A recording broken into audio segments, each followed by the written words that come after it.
Pendidikan pada dasarnya bertujuan untuk mengembangkan karakter dan kompetensi murid. 3 komponen penting dalam pendidikan meliputi kurikulum, pembelajaran, dan asesmen. Asesmen diperlukan untuk menilai efektivitas pembelajaran dan ketercapaian kurikulum. Informasi dari asesmen nasional dapat dimanfaatkan untuk memperbaiki proses pembelajaran.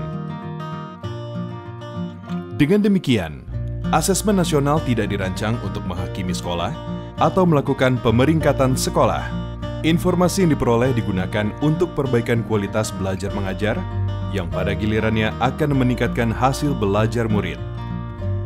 Asesmen nasional dilaksanakan dengan menggunakan 3 instrumen, yaitu Asesmen Kompetensi Minimum atau AKM, Literasi, Numerasi, Survei Karakter, dan Survei Lingkungan Belajar. Komponen asesmen kompetensi minimum terdiri dari literasi membaca dan numerasi.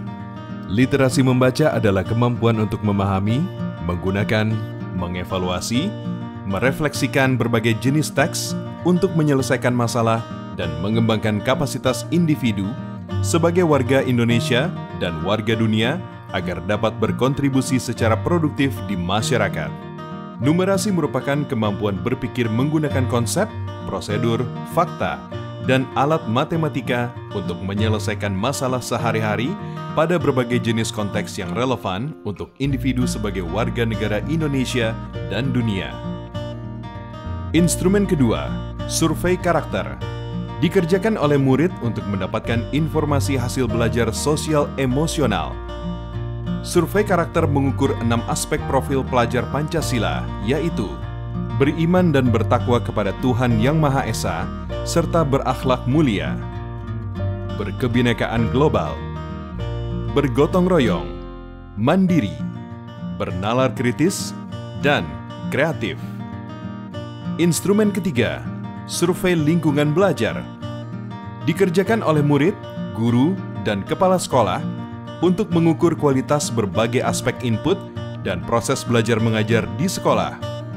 Survei lingkungan belajar mengumpulkan informasi tentang kualitas proses pembelajaran dan iklim sekolah yang menunjang pembelajaran. Asesmen nasional dilaksanakan kepada murid, guru, dan kepala sekolah di setiap satuan pendidikan. Murid akan mengikuti asesmen kompetensi minimum, survei karakter, dan survei lingkungan belajar.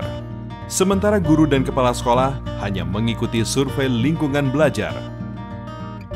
Responden murid akan dipilih secara acak dengan jumlah maksimal 30 murid SD atau MI, 45 murid SMP atau MTS, dan 45 murid SMA, SMK atau MA. Sementara responden paket A, B, dan C adalah semua warga belajar yang mendaftarkan ujian kesetaraan pada masing-masing paket, yaitu ujian kesetaraan paket A untuk kelas 6, paket B untuk kelas 9, dan paket C untuk kelas 12. Dengan melaksanakan asesmen nasional, mari kita tingkatkan mutu pendidikan di Indonesia.